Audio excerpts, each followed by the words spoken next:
Thank you, Madam Chair. Madam Secretary, good to have you here. Dr. Ponch, thank you.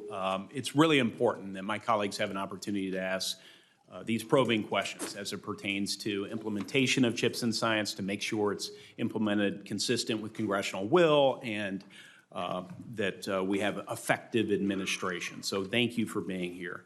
In your testimony, Madam Secretary, you highlight the importance of being a good steward of taxpayer dollars. Can you tell the committee, in summary fashion, how you've worked hard to be a good steward of taxpayer dollars as it pertains to implementation of CHIPS and science, and then advise members who may be listening, because they ask me, how they can track on an ongoing basis implementation of CHIPS and science dollars, these investments?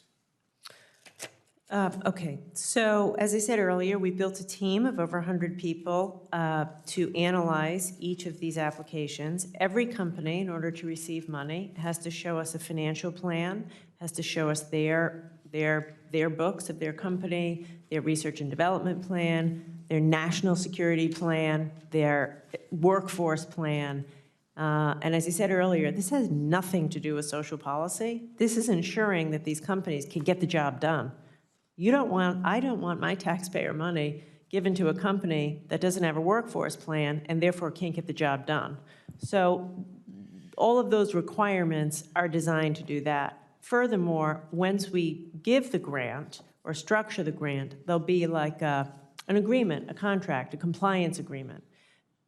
They're going to receive the money contingent upon them doing certain things. And we will tranche the money out on the basis of those milestones.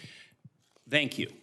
I've had some visibility into this process from the beginning and worked with you and members of your team who are implementing, and I know that you've hired on incredible talent, people with Wall Street experience, people who understand how much is needed for each of the stakeholders, and therefore much of your work is focused on making sure we don't overspend. So that we have more resources to spend more effectively and can advance national and economic security. With respect to the Tech Hub program, part of CHIPS and Science, the Regional Tech and Innovation Hub program, you've spoken to this already, Madam Secretary. State of Indiana, we've submitted an application called Heartland BioWorks, and if designated, this would help cement Indiana's position as a very important locus of biotech, medtech, genomics, and synthetic biology innovation. Secretary, Congress has only appropriated a portion of the Tech Hub's program funding. What opportunities are we missing, especially in regards to leveraging private sector investment by not prioritizing full funding of this program? Yeah. First, I want to thank you because you were warrior to make sure the $500 million was in there. It's authorized at $10 billion. So we're missing massive opportunities. We have 400 applications from over 40 states, and we'll only be able to make maybe 5 or 6 sizable grants.